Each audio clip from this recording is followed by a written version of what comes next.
Don Asia owa TikTok wakukomezebwawo mu ggwanga asonga ate omuyimbi Exodus atabukidde Lanek. Wabale kwekumira ku Newspack channel, likinga, lekawo bakabawo mu comment section, ate ero subscribing ku YouTube channel yaffe. Ebintu nno bitabuse mu kwano. Don Asia wakuba ntino akomezebwawo mu ggwanga. Okukomezebwawo mu ggwanga sigamba tino yeyagalidde wabula bagenda kubeera nga bamukomyawo lwampaka era nga bino tutegezeddwa Calvin Kayanja bano bali ba mikwano naye ate munange wetogera nga Calvin Kayanja avuddeyo n'ategeeza nti Don Asia bwe zinawerera ssaawa 6 oba 7 agenda kubeera nga akomezeddwawo mu Uganda. Nsonga kino nsonga yakuba ntino akukusa abaana n'abeera nga munange abatwala mu nsi ezo ate ne babeera nga babatulugunya. Katukuwe Calvin Kayanja. Mugamba mutya ogamba otya president advisor ngambe ndi bota ya full figure kizezengere kibamabaku na full figure uliro tyanga nafe tukuvume ki wemmemeku ekizezengere ndi bota y'omuntu full figure ndi bota y'omuntu naye ngala okutegeeza nti mubogenda okukwata pa diaspora tulisanga wafwa mubitibwa ebingi kubanga we are not ready to go back to Uganda. Onsonga za Don Asia amanya matuufu nga Yesiat Masa na Gudi sigenda kusobola kunnyonnyola buli omu ampeereza message wabula njagala munyambe mungambira abafamile ye nti omukyalo ono agenda kutuuka enkya ssaawa nga 6-7 ku kisaawe Entebbe. Ntegerekese bulungi mwe mwenna ababadde bawakanya na biki byonna endowooza empapula ezo zikumala okutegeera nti processing baddeko era omukyalo ono agenda kubeera mugenyi enkya ku kisaawe. Kibeere ekyokuyiga eri mwenna abalowooza nti okumenya amateeka mu mawanga gye mwagenda okukola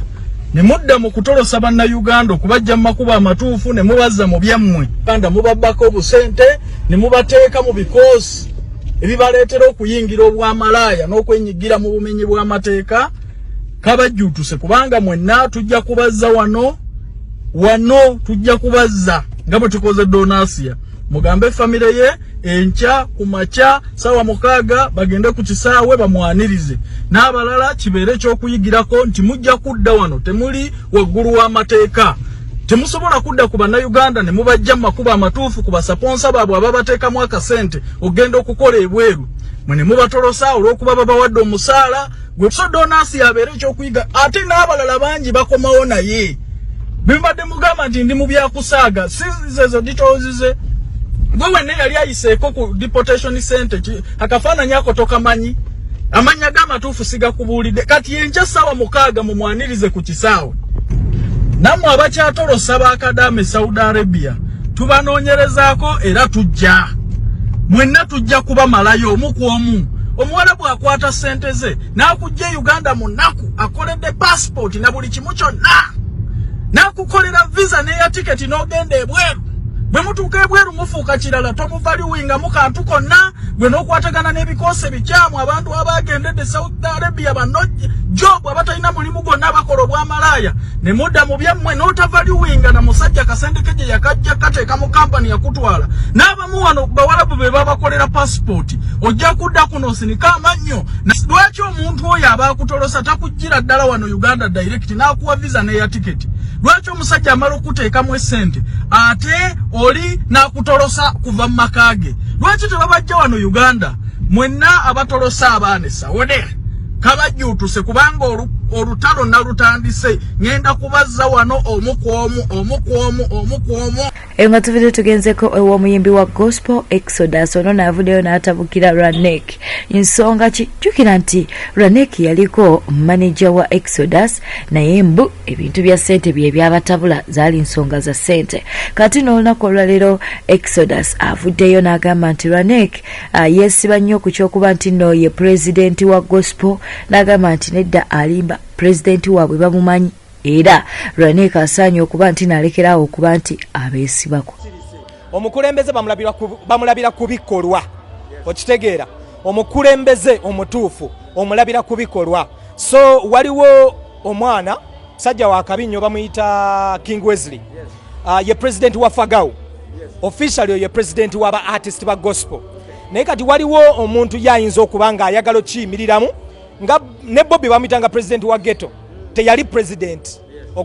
mpaka we yatuuka n'agamba n'osanga ekintu kino nkola ki nkisobola osanga Lanek alowooza akisobola you understand naye omukulembeze yenna empisa zimukulembera okitegeera so naddala fe abakkiriza olina engeri gy'olina okubanga weeyisa kwa kati nina ne we nalabye ng'abuukidde Shiba okitegeera olina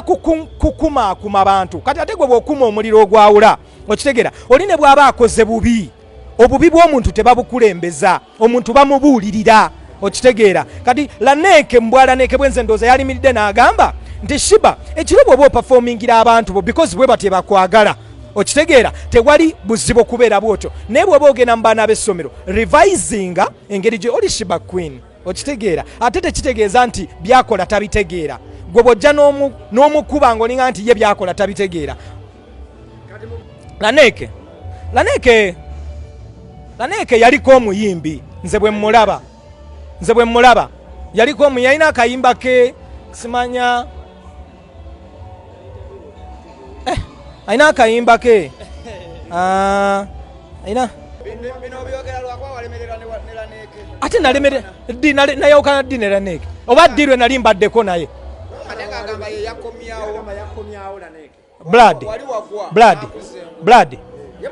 blood soka ove ne kunze face yange nze bampita George Lubega Timothy naye osobola okukwata brand Exodus n'ogiteeka Lanek waali mbambuuza mwe mubamuŋŋamba mwe mubamuŋŋamba nze nkubuuzizza blood ensi tenyigangako nze laavu gye nnina mu bantu n'enkola gye nkola music wange olaba Ganjaman ow'emyaka 12 emabega akyakuba leero okitegeera kati Lanek ambalira atya nze ndi musajja musabi nze ndi musajja eyeenoonyeza Katonda okitegeera ate n'ekirala nze ekintu kyemmanyi ba artist abalala mpozi kye balina okulaba okuyigirako ennyo because bw'obeera depressed okitegeera bafaani bo ogenda bawa depression kati omuntu omugezi oddako emabega okitegeera kuba art tabula eddoboozi bw'aba Katonda yalikuwa tasobola ddi kujjako okitegeera naye olina ebintu by'osobola okukola ne bikwonoona mu bantu blood omuntu eyagwa ne mukomawo temusobola muteeka mu kamera Ayo nga tuvudde tugenzeko ewa Jacob Omutuze ebintu bimutabuseeko ensonga nno zona omwana yafiira ewa Spice Diana. Kati no famire y'omwana oyo yafiira ewa Spice Diana etabukidde Jacob Omutuze nga bagamba nti munnange tafuddeeyo nga omukulembeze waabwe teabafuddeeko ensonga zino okuba nti no zigguka bulungi naye ate okusinza ku Jacob Omutuze agambye nti ensonga zino yazirimu nnyo naye bwe yakitegeera nti ate abantu bano boogerezeganya ne Spice Diana kwosa ne manager wa Spice Diana Roger yensonga lwaki yasalawo okuba nti no abidda ebbali asooka abaleke babeere nti no babimaliriza guno okwata eddoboozi lyange n'oliweereza abantu boogamba batta omuntu wo batta omwana wo nze ne munfula omubi ewabaloja ne munfula omubi ku TV ne munfula omubi buli wamu nga tinali nvaayo ku budifendinga mmwe nengamba bano abantu bano baliko ekikyamu nesonyiwa famire ya Ketra ne taata we nenjivaamu olunaku lwajjo nakubidde taata wa Ketra nemugamba taata najja mu bulungi nemundikodinga